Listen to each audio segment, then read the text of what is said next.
going on, everybody? Welcome into Northern Life. Happy to have you here with us on this Tuesday evening at 6:30. We got Briggs, we got Ryan, and I am Hunter. And with the Olympics and everything going on, I gotta say, I'm actually getting used to recording the show the day of. I kind of like this better. Maybe someday we can go to this where we can record on the same day every single day. I'm not sure, but it is kind of a wild time for us. We got the Olympics going on. Hunter's still nightside with the Adam Lorch baby coverage. Right. So things have been pretty wild to try to wrap your head around everything. Yeah. True. We've all had a little bit of a bigger workload recently, which is, it's going to come back to normal here in a couple weeks, which is going to be nice.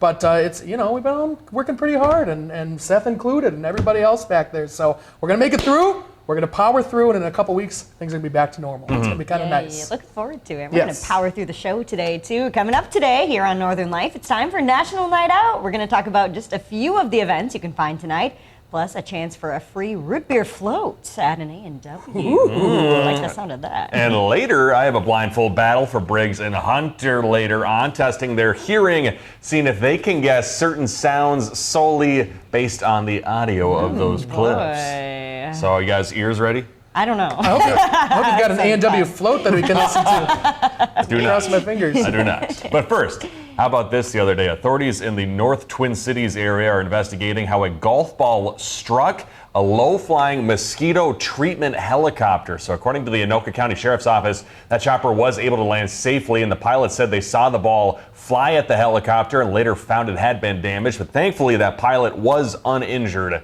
The helicopter was over the Refuge Golf Course in Oak Grove when the ball struck it, and deputies and course employees so far were unsuccessful in attempting to identify the person who hit that ball. Oh, shoot. Yeah, there's the off chance that was accidental, but I'm guessing that was on purpose. And that don't be stupid. Come on. Don't do that. But this story reminded me, because I forgot to tell you guys earlier this week, I was golfing with our creative services director and executive producer, Ben Reed, and I hit a shot.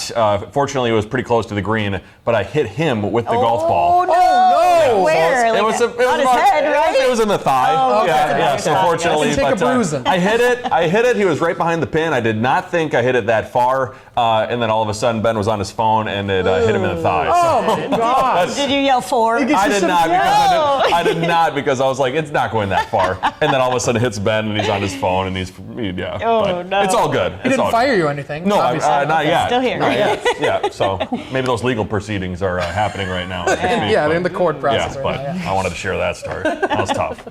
Well, let's get to a site that Hunter here probably won't want to watch. It was a very close call for Comfort's weather moment. Too close for call weather moment. There we go. Sorry. In the skies over Minnesota, as a passenger on a plane approaching a Minneapolis airport caught this on camera right outside her window. Scary. The flight was seemingly unaffected by the electrical close encounter, but it is still the last thing you want to see when you're thousands of feet rather in the air. Not a big fan of lightning in all respects, but especially not when I can see it like that on my airplane window. Sheesh. That's pretty nearby. And I hope that airplanes, I'm assuming they build them so they're able to get struck by lightning, because I bet that happens pretty frequently, but that's just the scariest thing ever. When you're flying, you're not meant to be in the air. First off, as humans, we don't have wings. We're in this big metal thing that's, we might have wings, but we're in this metal thing that's flying, that's defying all odds, everything, and the last thing you want to see is a big bolt of lightning strike your plane. That's not cool. I know you don't like flying in general, so would that be enough to just keep you on the ground?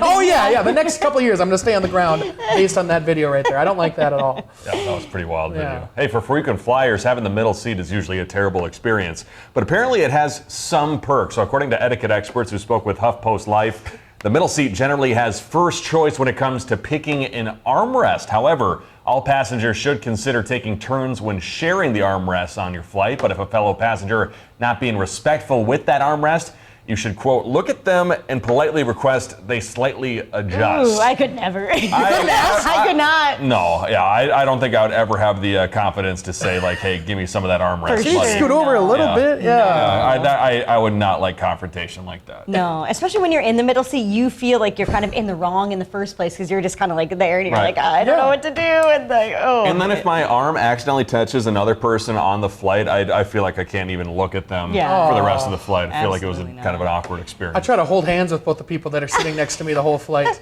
No. But I Try to can't. use their shoulder to sleep on. Yeah, this is really comfortable. Can you please move your shoulder a little bit? Got a pillow I can borrow? Right? I always aim for the aisle seat, and I feel bad though, even because I'm so short, I don't need an aisle seat. But it's like I feel like I have to go to the bathroom so many times, on a flight, and then I don't want to be the one on the window seat being like, "Excuse me, Let me out." can I crawl over you, or can you get up?" That always stinks.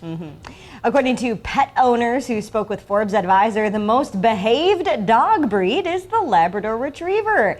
And the worst behaved dog breed is the Siberian Husky. When it comes to following commands, though, the Cane Corso, which I Googled, I didn't know what that was. It's kind of like a Mastiff type dog, ranked as the most behaved breed, while the Dachshund ranked the worst. And lastly, when it came to temperament, the Shih Tzu ranked as the best behaved breed, and the Beagle ranked as the worst. I'm surprised when it comes to following commands, the Great Pyrenees was not the worst.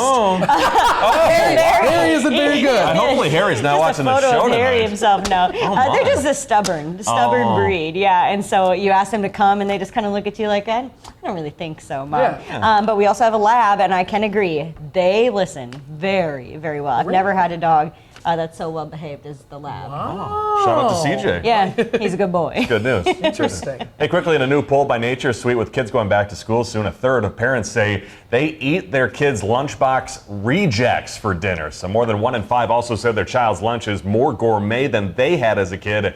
In the back-to-school poll, many parents also say today's school lunches are healthier than theirs ever were, but the classic combo is sandwich, chips, and juice still the most popular lunch for kids these days. That was my favorite combo. It was Always the best. A go-to. Always a go-to. Always so good. Hey, coming up after the break, we're going to get you ready for National Night Out, and amazing video captures the golfer avoiding quite the collision.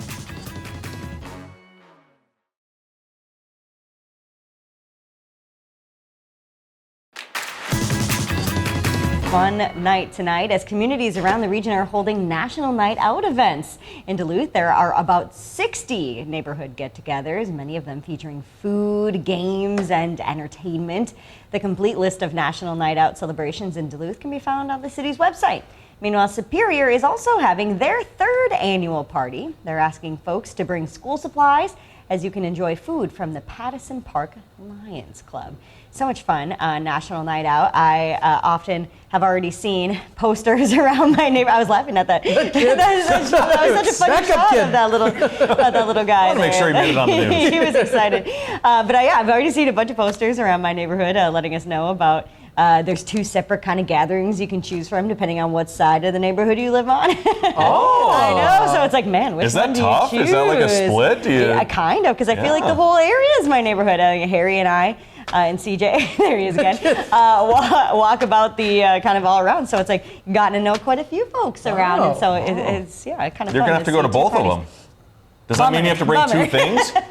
I suppose I probably should. We'll take a look first and see which one has better food. Yeah, right. Yeah, we'll That's do a what I'm gonna go drive-by to. or a walk-by. Maybe we'll be like, we'll be back to this one later. Who's got the better drinks, too? You Yeah. know, coolers. Check them out. Yeah, but National Night Out was such a cool event. Not only is it meant to bring neighbors together if you're having like a block party like that, but also big deal when it comes to relationships with law enforcement and strengthening those too. And that's kind of how it started back in like 1980s. It really was the 80s that it started? It was, yeah. It's been around for a long time. I looked that up today, and I thought, I never had that opportunity because we grew up kind of more in the rural area. Yep. So we never had a National Night Out in my neighborhood. I imagine you're probably the same. Yeah, Brimson didn't have one, but I remember hearing about it, and it sounds like it was a lot of fun. Good community building exercise, and definitely beneficial for everybody. Yeah, show we're all humans out there. Yeah. Hey, time is also running out today. You got about an hour and a half, I believe, at some locations. It's still National Root Beer Float Day, and you can make the sweet drink yourself. Otherwise, A&W restaurants are giving away free root beer floats. So at any participating location until 8 p.m. tonight, go get your free small root beer float. And there's no purchase necessary, but they are taking donations, which are suggested to go to the disabled American veterans. Wow. That's a good cause, We've for got a couple up here, don't we? I think we have one in Superior. Superior. There's one in Aurora, I know of. Yeah, there is. Yes. Aurora. Minong. Yeah. Minong. Yeah. And then I believe the other one is close to Iron River. Okay. He's got a map. I looked at the map to see where I need to go. Are you going to hit them all Or up? do I have Yeah, to it's drive? Yeah. 2-day root beer. Let's do it up. Go to Superior once, then come back in a different disguise. Oh boy. Dang. Well, I'll tell you what, I've been kind of bummed these past few days because due to the Olympics, we haven't been able to share our usual take a look at this story on the old noon show. It's been preempted by the old Olympics. So tonight... The Olympics are old. They are. Been around for a long time. It's been pretty crazy. But tonight, you'll never believe the treasure found hidden inside a home. Yeah, and one lucky golfer narrowly avoids disaster, too. Take a look at this person putting in serious peril as a plane plops down out of the sky, skidding across a California golf course and colliding into the pro shop. Literally 10 feet to the right, it would have gone through our glass doors straight into the pro shop. Watch the fortuitous moment again as the aircraft crashes, leaving a massive divot and coming within a gimme length of the poor golfer, who is seen scrambling away as if this game wasn't hard enough already. Stunningly, the plane's pilot only had minor injuries. Another angle of the accident gives us a full view of the small flying machine's final moments before it smashes into the ground. The NTSB is taking a look at the crash while the golf course works to repair the damage to the putting green. From an unwelcome aerial surprise to a welcome sports memory lurking nearby, a hidden treasure trove of baseball cards. Workers found 52 collectibles stashed in the walls of Tony Pappas' barn in New Hampshire, an antique Ted Williams card among the bunch. The memorabilia, dating back to the 1930s and 40s, Tony believes they belonged to her late husband Billy, who ended up in the University of New Hampshire's Hall of Fame for his own sports prowess. I think he's smiling down at us. I really think he's laughing and happy that we found them. Finally, first responders found a cat caught in a cup. The poor kitty had the contraption firmly fixed to its head. The understandably frightened feline tried to flee, but couldn't get far. Officers finally able to catch the cat using a jacket, and with a couple quick twists, removing the rig from the animal's head. Finally free, able to get a bite to eat, and given a new name, Jar Jar. Fitting. For Take a Look at This, I'm Patrick Cornell. Good for Jar Jar. Jar Jar. A little Star Wars reference. Yeah. Oh, that's my clever. I know. How sad is that? The cat was probably like, what happened to me? How did I get this thing? I can't even get any chow now. And Yes. looked hungry there. Oh my gosh. Have you guys ever had baseball cards back in the day? No, just Pokemon. That's what I was going to say. I say mostly Pokemon cards. I've got a bunch of Pokemon cards. I wonder if they're worth something. Might be worth investigating. A couple rare cards out there. Maybe we should all pool together and try to sell them. Who knows? Maybe coming up someday, we'll be finding Pokemon cards in the walls of our homes. Yes. Or whatever. That'd be cool. Before we go here, Dolce & Gabbana have released a designer fragrance for dogs. According to the D&G website, the perfume is a masterpiece featuring a touch of musk and the creamy undertones of sandalwood. The bottle costs $109. Whoa! Yeah, and also Steep. comes with a D&G collar and tag. I know what I'm getting Briggs for Christmas. Yeah. Gonna need to sell a lot of So cards. generous. We'll be right back.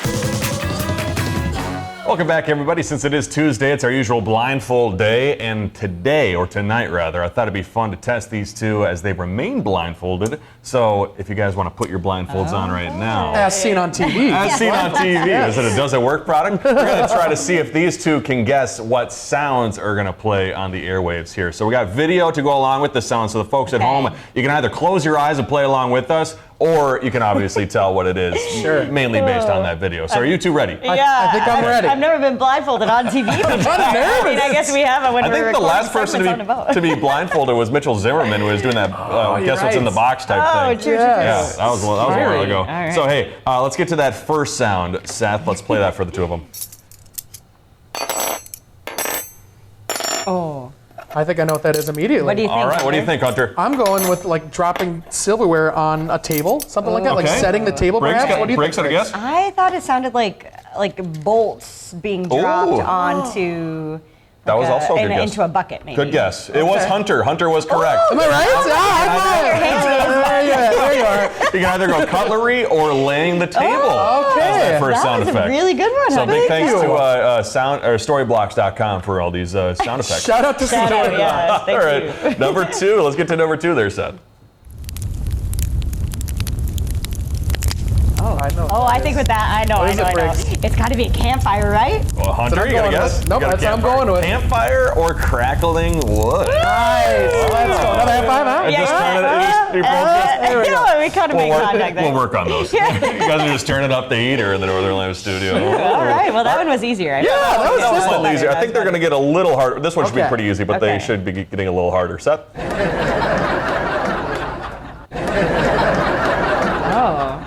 I've heard that my entire life. People just laughing. Yeah, that's a laugh track. That's a studio audience, right? I Yeah, will go laugh with track. audience laugh track for that one. Okay. Yeah. Perfect. What did Seth say? It was his worst nightmare? Worst nightmare. I don't know. Yeah, and Hunter does stand-up comedy, so he's heard that his entire life. What's the deal with penis? I've Do you never like heard that. jazz? How about number 4, Seth? This one's a little tricky. Oh, I think I know. I think I maybe Seth, you know. can't be talking in her ear while we're listening to Yeah. the sound. Is it still going? It's still going. I think it's... Okay, I have 2 guesses, Okay. but I'll say one. Okay, go ahead. It might be a garage door. Okay. Hunter, how about you? My guess is like a garbage truck, either dumping or like loading something in. That's my guess. It was actually a forklift that's in operation. Oh, well, that's really specific. I don't know about that. I found it finding the cutlery because of forks. Oh, Makes sense. forklift, Yeah, I get it. forklift. Yeah. Come on, soundbox. Soundbox. Last one here. Story block. Sorry, what was it? Oh, yeah. Number 5. Oh. Is that just? Okay, I don't know if that's just my earpiece making a It does sound fuzzy. error or if Doesn't it's it just not? static. Yeah, Maybe is it just static, like white noise? Hunter, how about you? I think it's tuning like a radio or something like that. Oh, it's Right? record players. Oh, Good guesses. Hey, shoot. good work to you guys. That was Thank terrific. you. Are we done? Yeah, you're done. Okay, I can see should have you just said no and had you keep your thing My eyes on. have to like Rest of the adjust to these bright lights. Quickly, you got to talk about this. Tomorrow morning, you do have the chance to grab free Duluth coffee and network with your neighbors in downtown Duluth. It's time to power up the plaza. It'll be from 10 to 11 a.m. outside Minnesota Power. The Downtown Duluth group says it is a great chance to network, listen to music, and build back community in our downtown space. Wow. Good work, you guys. Listen to the coffee as well. Oh, We'll be right back. it's brewed.